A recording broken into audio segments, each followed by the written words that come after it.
सोलापूर जिल्हास्तरीय बँक सल्लागार समितीची बैठक जिल्हाधिकारी एस कार्तिकेयन यांच्या अध्यक्षतेखाली आयोजित करण्यात आली होती।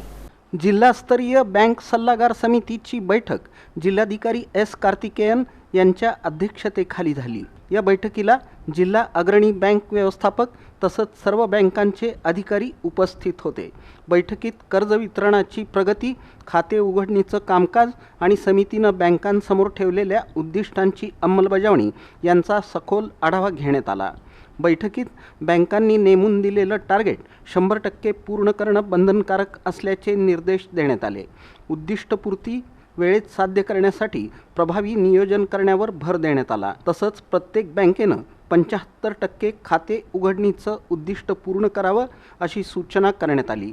काही बँकांच्या कामकाजाबाबत असमाधान व्यक्त करून ठरवून दिलेलं पीक कर्ज पूर्ण न करणं किंवा शासकीय योजना राबवण्यात झालेल्या दिरंगाईबाबत Axis bank, Indian Overseas bank, Bandhan bank आणि करूर वैश्य बँक यांना नोटीस काढण्याचे निर्देश देण्यात आले। बैठकीत नाबार्ड, ओबीसी महामंडळ, कृषी विभाग आणि जिल्हा उद्योग केंद्र यांचा आढावा घेण्यात आला।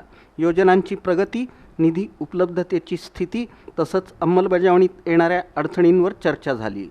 कर्ज मंजुरी किंवा नकार प्रक्रियेत पारदर्शकता राखण्यावर भर देण्यात आला। ज्या लाभार्थ्यांचं कर्ज नाकारलं जातं त्यांना बँकेनं लेखी स्वरूपात नेमकं कारण कळवण्याचे निर्देश देण्यात आले। बैठकीत सर्व बँकांनी जबाबदारीनं कामकाज करून उद्दिष्टपूर्ती साध्य करणं आवश्यक असल्याचं अधोरेखित करण्यात आलं। प्रगतीचा पुढील आढावा घेऊन आवश्यक उपाययोजना करण्याचे संकेतही देण्यात आले।